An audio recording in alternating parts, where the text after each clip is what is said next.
bit further forward. Thank you. Hello. They come from almost every country around the world, from every magazine. Each year, the Cannes International Film Festival accredits more photojournalists than covered the entire Vietnam War. Larry Laszlo shoots for Entertainment Weekly. I've done this 13 times, but every year I've said, that's it, I'm not coming back. This is too difficult. Magazines are hungry for the celebrity images, and the photographers take thousands during the festival week.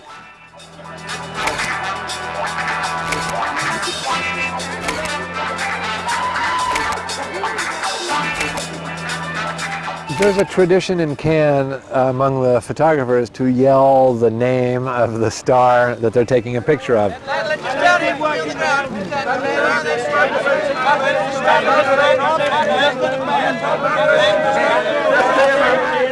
There's a tradition everywhere of that going on, but here it's sort of tolerated and thought amusing.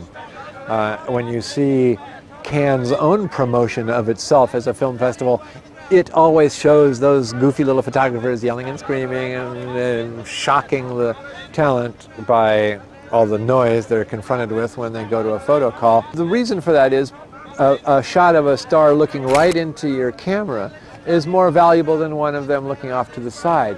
It sort of gives the false impression that they were there for you.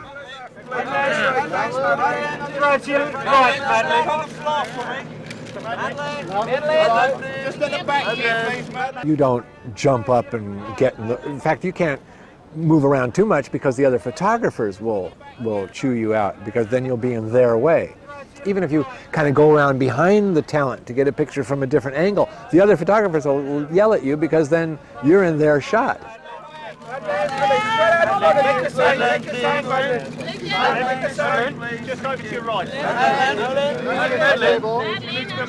The U.S., it's not nearly the frenzy. You know, you think of the tabloids and the supermarkets as being exploitive and a lot of teen fan magazines and stuff. It's nothing compared to England and France and Italy, where they have dozens of tabloid papers all the time. They're just buying up pictures like crazy, and they want weird pictures. They want silly pictures. They don't necessarily just want a picture of a smiling Nicole Kidman walking up the red carpet.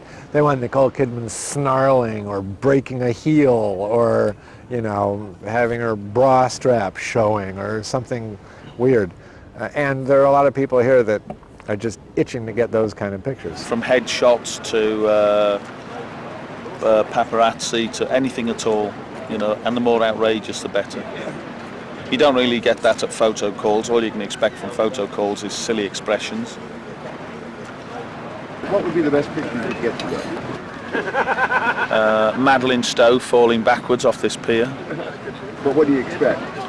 Madeleine Stowe not falling backwards off this pier.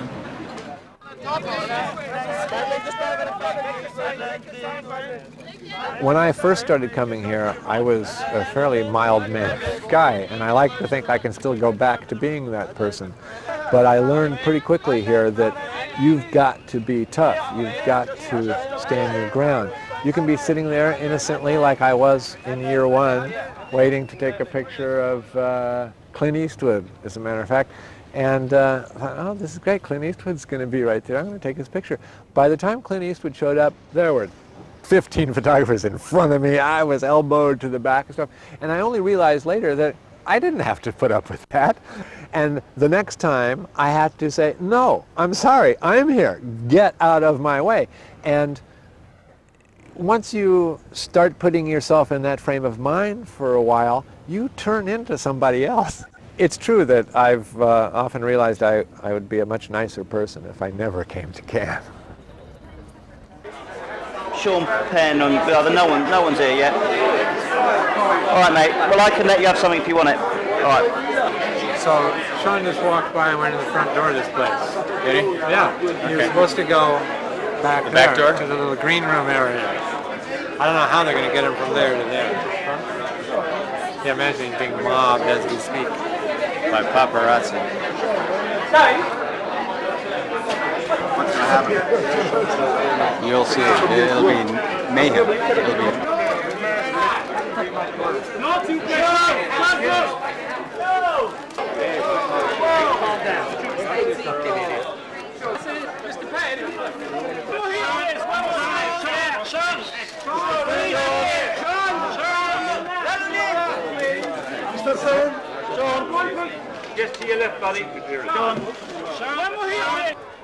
I think before they go out there, they're prompted to stand there, look, right, look middle, look to the middle left, look left, scan back, do it again. I mean, they've been primed so that everybody gets one opportunity where the celebrities are looking in their direction.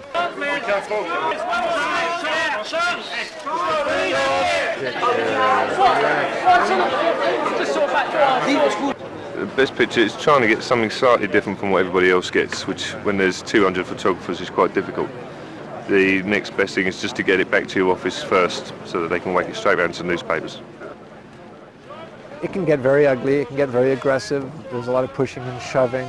I've frequently seen, bloodied photographer parts and broken photographer tools strewn all over the place. I've, been a victim of some of that myself. So my interest wasn't so much in getting a shot of Sean Penn's face, which had sunglasses on all the time anyway, and that always loses interest for me. But my interest was in getting the scene surrounding Sean Penn. There was Sean Penn, and then there were 70 photographers crammed into this little space trying to get pictures of him. I wanted to stand off to the side with a wide-angle lens and get a shot of what was going on and the frenzy surrounding his appearance at the American Pavilion. Please exit behind you to the rear. The door is open. Sean, I just want one looking up, please. Sean, please. Sean. Thank you. Okay, go that way. How do we get out? When I think of paparazzi, I think of the photographer who is definitely more stalking, is trying to get the photograph of the celebrity in a context where the celebrity is about attending to their daily business or something like that. The guy who's hiding in the garbage can when the celebrity goes out to take out their garbage, or is on the sidewalk waiting for them to emerge from the store or from lunch. This context is definitely where there's a purpose. Your purpose here as a celebrity for this next hour in front of all these guys is to be photographed. So it's not a typical paparazzi in that respect.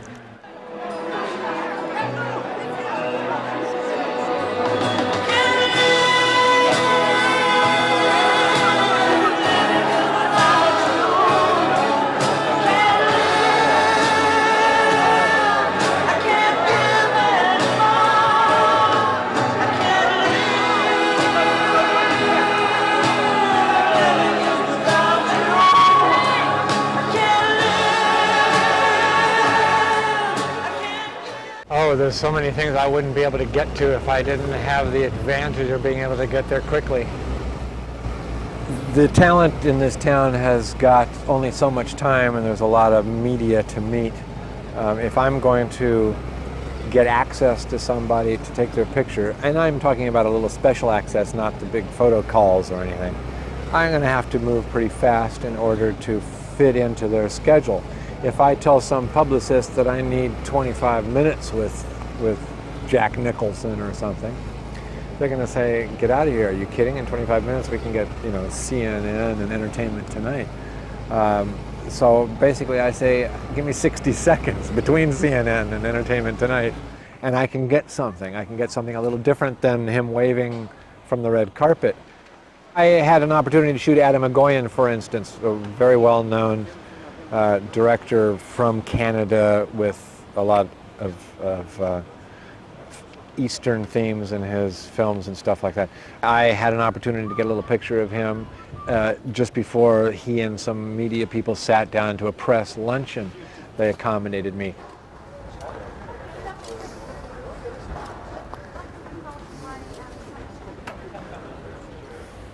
Lean over the back of the chair, it just might be an interesting way to set him up.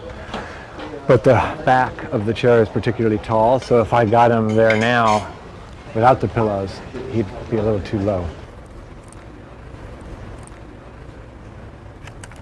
In fact, I kind of got on this beat initially because I was attracted to the world of film. Growing up in LA, I went to film festivals and, was one of those youngsters that liked foreign movies and stuff like that. So I was drawn to the film festival world, and I happen to be a photographer. So it naturally evolved that I would occasionally go to a film festival as a working photographer, and that kind of mushroomed into a little more than I might have planned for. Now I go to all these film festivals, but I never have time to see a movie. So I'm the last on my block to see these things. 5 minutes ago, so any second. All right. And I'll be very, very quick. I'm intending on being punctual up the street. Hi! By accident again. Hi! I didn't know that you are here. Yeah, I'm going to get you a quick picture. We're a little squeezed for time. Sure. So I promised a 60-second shoot, and by golly, I'm going to stick to it. Can you sit backwards on this chair? Backwards. There's Laura Winter. Can you take off your sunglasses? I'm going to see you again at the American Pavilion in a couple of days, but I wanted to get you here as well. Good. It's in the Star Maker machinery, huh? A little bit this way, and eyes back to me. Yeah. That's all right. You're looking scowly. That's good. Last shot. Thank you, Ed. I'll see you again. Before he gets there, I'm just thinking about light and composition. When he's sitting there, I'm talking to him, I'm trying to get his face to do something other than just sit there and present himself the way he wants to, maybe engage him in a little conversation, get him to move a hand or something like that, so the picture has some interest other than just his face. And I'm kind of composing him a little bit within that magic rectangle that is the picture.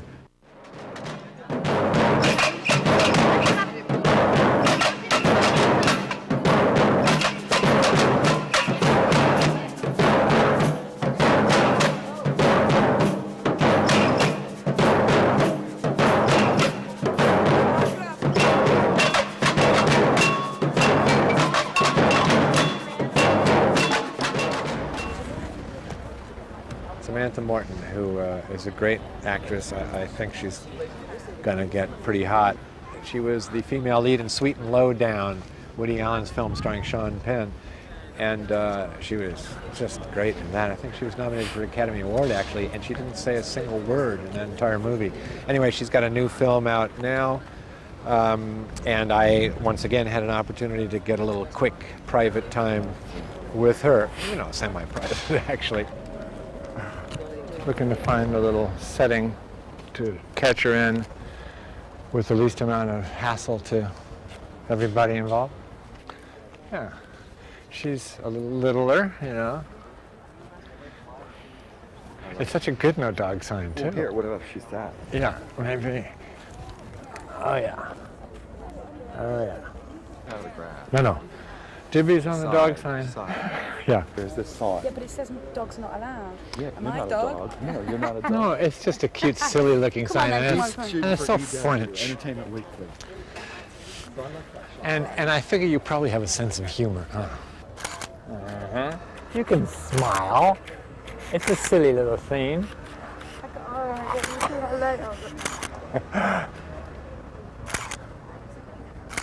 Have a seat right there. Right there, that's Right. a bit there. Which cheek? It's your choice. Bigger than that. Your choice of cheek. That cheek? Oh, this could make my arse look really big. No, I'm not shooting your ass. Oh, you're not. No, in fact, you can lean forward on your knees or something if that felt comfortable.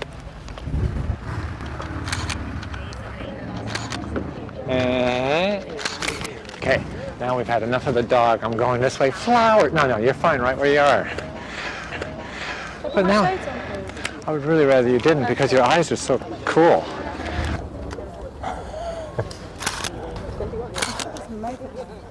You look great.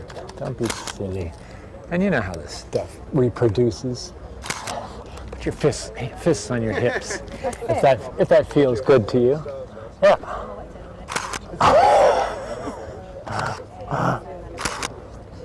I missed that.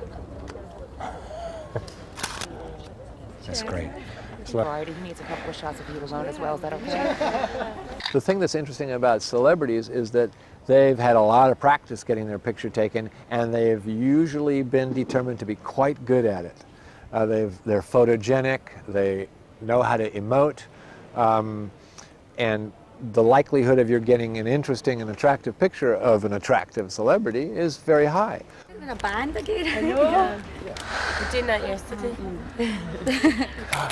Well, we'll do our band pictures. Go ahead. Squish that. Yeah. Yeah. Come on. Oh, wow. Yeah, it's great. You're not burned out on this stuff yet. It's refreshing. So one time I was shooting some video off the back of a scooter. A friend of mine was driving it. And we were squeezing between cars and parked cars like we are here. And the strap on the video camera got caught on the rear view mirror of a parked car, which took the camera and the person strapped to it flying off behind the scooter. Action-packed shot.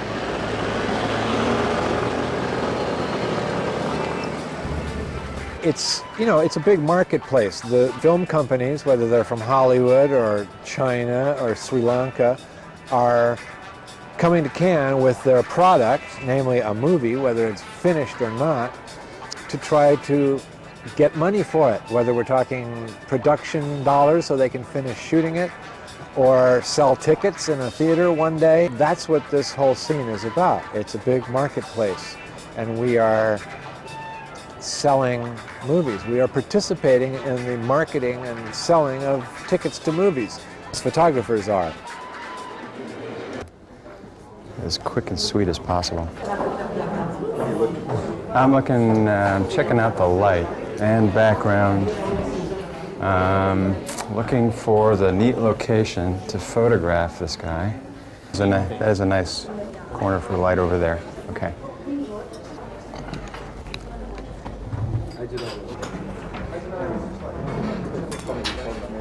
It's kind of moody. It's got a nice big reflector. It's reflecting off of beige concrete. So we've got nice fill, got a natural reflector coming here. I don't want to overlight it. What's happening is I'm setting this on slave so that it'll pick up the infrared. Oh, man, we got to watch out for reflections there because we've got a mirror. That's him? Hi. I'm Al Saib. Very nice to meet you. Nice to meet you. Great. Brilliant. How about you? Is it your first time here? No, it's my second time here. I was here 2 years ago. Right. I don't get to enjoy the films. Right. At all? But, no, because of my time frame. But you know, the frustration is that you talk to the filmmakers, and you get to be a bit of their lives, and you get to hear about the film, and you just go, I've got to see that film. Sundance is actually worse. Oh, worse? In a weird way. Yeah, see, I enjoy Sundance from the point of view that it seems more intimate, but for the filmmaker. But for the filmmaker, it's really intense because it's like has this whole mythology about being discovered. Yeah. And you know that's not as intense here. Beautiful main light coming through and sweeping. Right. So just a bit of a cheat to that direction. You can look to me with the eyes. There we go. I'd tell you if you had anything really hanging on it. No. Focus. That's the tough part about holding the strobe off camera. Toronto's wonderful, isn't it? I love it.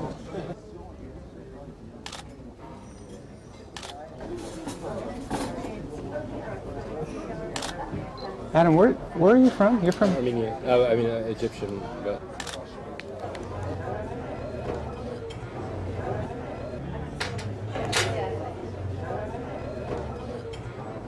the back as well, and Toronto, unfortunately, doesn't have the architecture.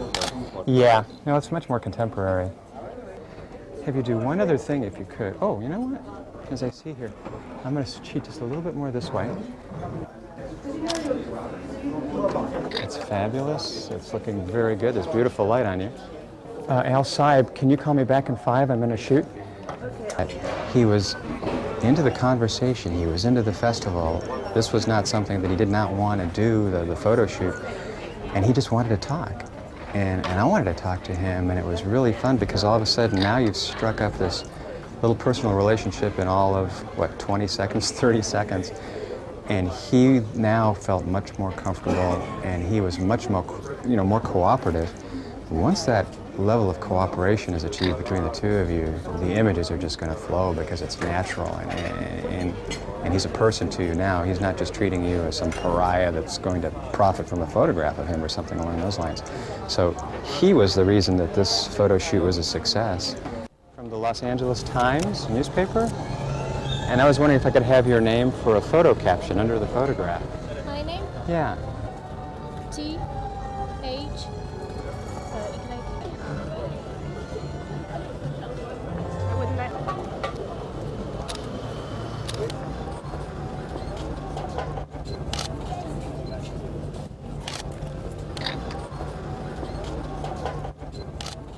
The red carpet, the tapis rouge, is something that you have to cover once to get the essence of Cannes. But it's not as much the celebrity as it is the whole, electric air around it.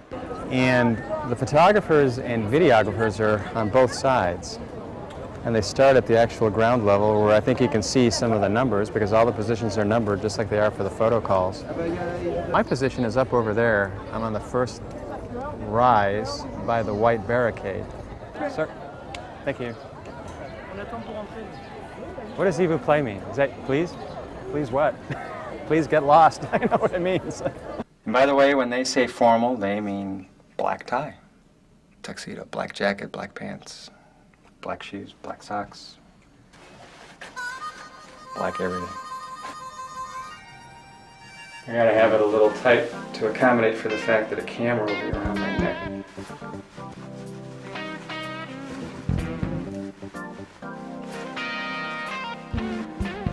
Oui, monsieur. Would you like to supersize that today?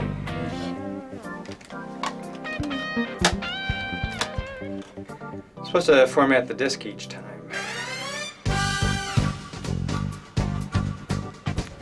Notebook. Notes.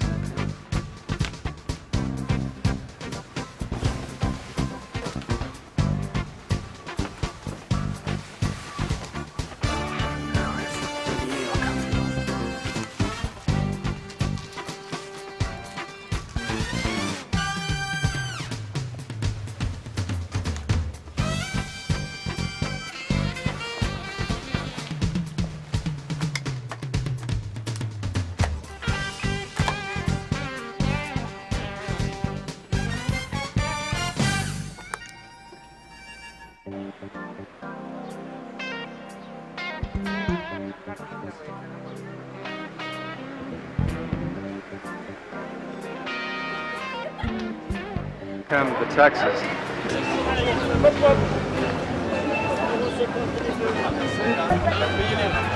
Oh, thanks. Excusez-moi, on peut traverser? Non. On va aller au parking. Vous faites le tour de la barrière. C'est là-bas? Ouais. D'accord, merci.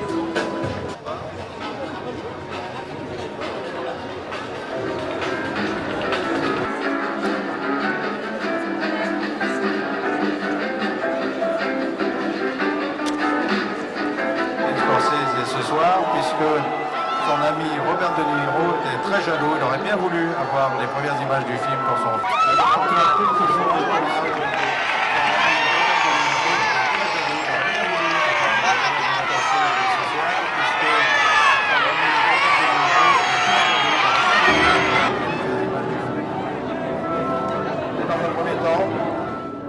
Experience on the red carpet is unique here.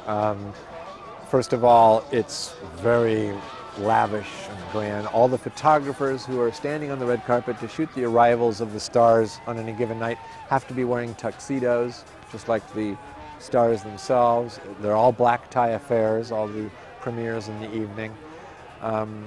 And they do cram us in there. We're pretty tightly packed. And you have to kind of, stand sideways and get one arm out over the rope to get your pictures. And almost all of us are packing two cameras, one with a real long lens, one with a shorter lens, so you can get them farther away, and then you can get them when they're walking by nearer.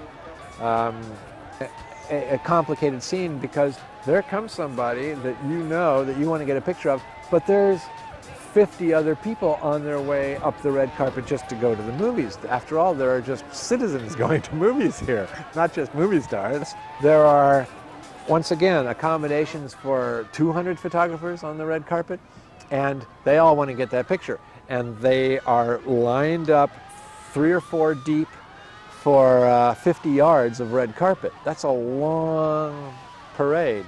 And they all want to get a great shot, so they're all yelling. And they're yelling from that side of the carpet, and then from that side of the carpet, and then from that side of the carpet.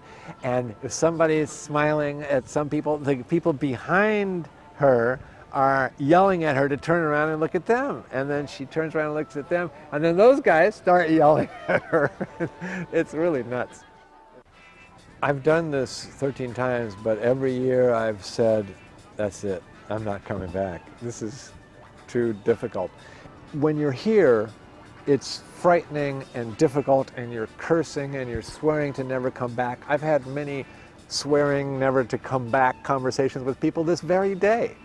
And but a month from now, once the pictures are all published and we think back and we tell our stories, and I've got a few new shots on my studio wall, and everybody says, wow, you got to go there? Wow, pictures of Sandra Bullock? Ooh, cool.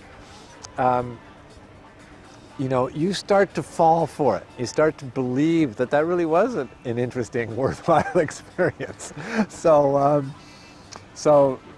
you know, 11 months later, 10 months later, you're thinking, oh, you know, it's coming up again. And all these people are saying, oh, you lucky, you get to go again if you want. And so you maybe go ahead with your plans, and you think, okay, this year you can do it differently, you can handle it better, you can be more prepared, and then you find yourself back in the midst of it, and the first thing I say to myself each time I return is, what the hell am I doing here?